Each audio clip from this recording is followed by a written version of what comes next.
जी को आपने सुना, उनका जो ध्यान था, उनका जो रेखांकन था, वो इसी बात पर था कि अगर आप अपने जीवन को देखते हुए अपनी आदतों को, अपने संस्कारों को धीरे धीरे सुधारेंगे, तब आप जाकर किसी बड़े लक्ष्य की तरफ बढ़ पाएंगे। शिक्षा सिर्फ रोजगार प्राप्ति का साधन नहीं है, वह जीवन में सुधार का एक उपकरण है।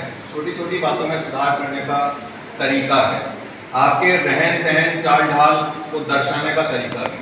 यानी कि शिक्षा का सभ्यता से सीधा सीधा नाता है, शिक्षा का संस्कारों से सीधा सीधा नाता है।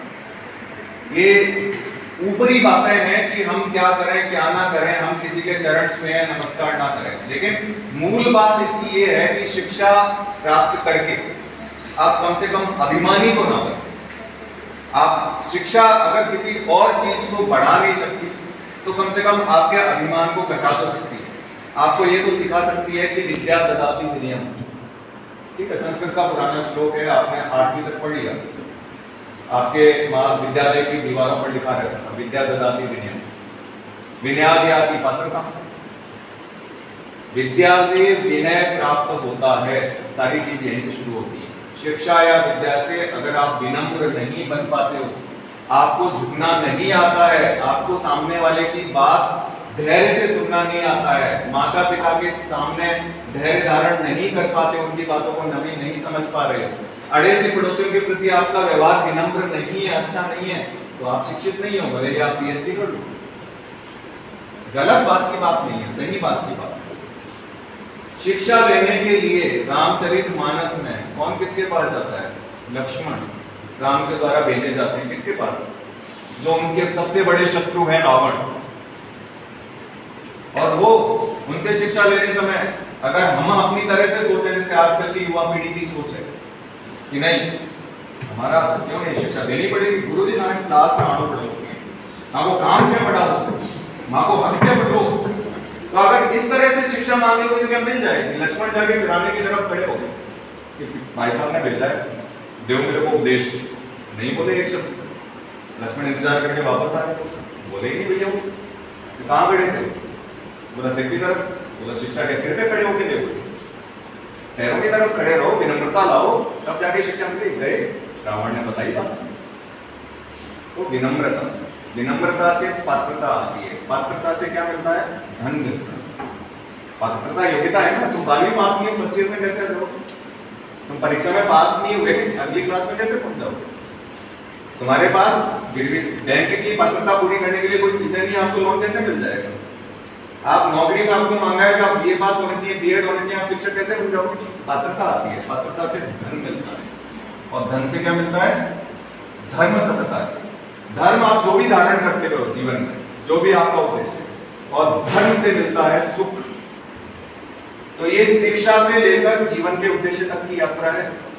ये शिक्षा ले जाती है आपको सुख तक। और बहुत सारे साहित्य में ये कहा गया है कि जीवन का जो अंतिम लक्ष्य है वो आनंद प्राप्ति है, सुख प्राप्ति भी नहीं है, आनंद प्राप्ति है। सुख का तो विलोम शब्द है दुख, आनंद का कोई विलोम नहीं है। तो ऐसे ही विचार आपको मिलते रहेंगे, आप मनन करते रहें, जिस तरह से मैं मनन कर रहा हूं। हमारे पास 2 वक्ता और हैं, और अब हमारे सामने सबसे युवा वक्ता और हमारे परिवार के सबसे छोटे सदस्य के रूप में सुश्री अनुष्का रामावत, जो अंग्रेजी साहित्य में पढ़ाती हैं। आप बहुत ही संक्षेप में बोलेंगे, बहुत कम बोलेंगे, उनकी आवाज बड़ी धीमी है, आप सुनने की कोशिश कीजिएगा। हाँ, व्यक्ति की विशेषता होती है कोई ना कोई, सब मेरी तरह नहीं होते हैं कि चलो बिना लाउड स्पीकर के वहां कोई बाहर भी खड़ा है तो आप सुन लें। ये अभ्यास से आ जाता है धीरे धीरे, तो वो भी अभ्यास के क्रम में है। तो मैं अब अपने सबसे युवा साथी को आमंत्रित करना चाहूंगा, सुश्री अनुष्का रामावत वे आए और आपके सामने अपने विचार प्रस्तुत करें।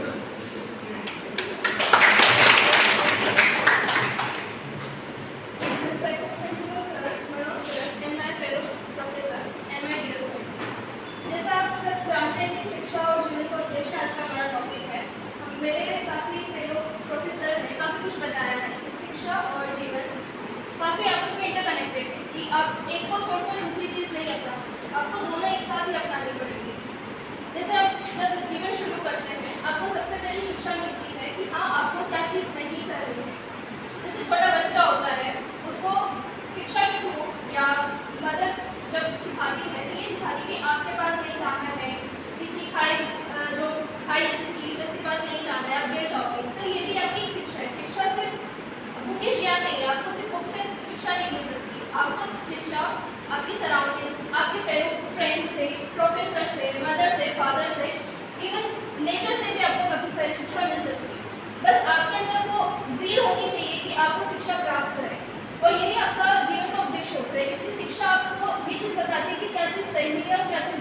क्या चीज़ सही से गलत हो सकती है और गलत से सही हो सकती है।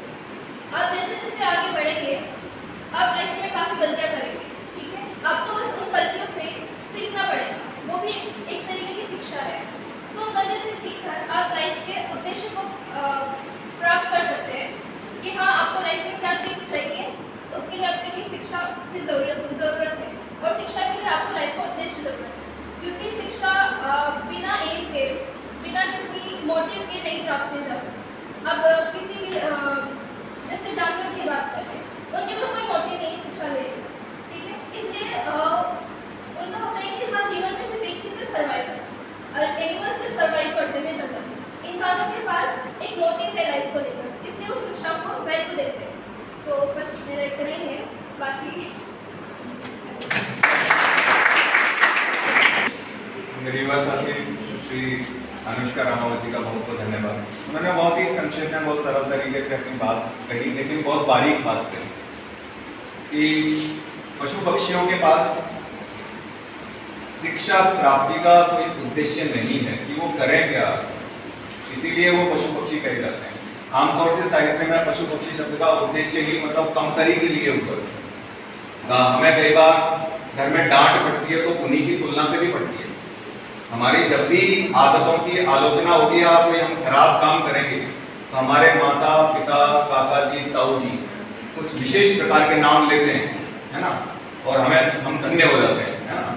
जो लिया जाता है वो आपको मालूम है क्या नाम लिया जाता है? वो बचपन में हमने भी सुने, बचपन में तुमने भी सुने। शायद ही कोई बड़े से बड़ा भी व्यक्ति होगा जिसमें बचपन में 2-4 नामों की उपाधि उसे ना दी गई। इस तरह से पड़ा रहता है, इस तरह से सोता रहता है, फिर वो ऐसे धोऊंगा जैसे उसको धोते हैं, ठीक है, या पूरे गांव में इस तरह से डोलता रहता है। तो वो क्या है? फर्क वही है कि हम सुसंस्कृत नहीं, हम सभ्य नहीं है। तो शिक्षा और जीवन एक दूसरे के संपूरक है, जैसा कि इन्होंने बताया। और शिक्षा वह प्रत्यय है जो हमें बाकी जीव समुदाय से अलग करती है। तो जितनी उनकी उम्र है उसके हिसाब से उन्होंने बहुत बड़ी बात कही कि हम प्रकृति की हर चीज से शिक्षा ले सकते हैं। हर चीज के सकारात्मक और नकारात्मक दो पक्ष होते हैं। एक व्यक्ति एक अपना नशीला पेय पीकर नाली में पड़ा है तो कोई ये भी सीख सकता है हाँ क्या जीवन है, ऐसे ही आनंद से मैं भी जीऊंगा। और कोई ये भी सोच सकता है कि देखो ये क्या जीवन है, मतलब इतना बढ़िया वस्त्र पहन रखे हैं, इतने अच्छे परिवार का कहाँ पड़ा है, मैं कभी ऐसा नहीं करूंगा। तो इसीलिए खराब आदतों वाले परिवार में भी बहुत अच्छे बच्चे जन्म लेते हैं। आप ध्यान करें साहित्य को कि रावण की स्कूल में पैदा हुआ था, बाकी महापुरुष की स्कूल में पैदा हुए थे।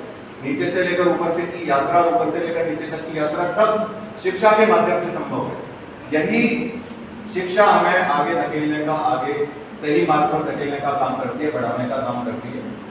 और अगर आप अभी के विचारों को, पहले के विचारों किसी को भी पढ़ेंगे तो आराम से ये चीजें भूली मिली चीजें हैं, आपको अवलोकन कराएंगे कि शिक्षा है तो शिक्षा का उद्देश्य क्या है और जीवन है तो जीवन का उद्देश्य क्या है।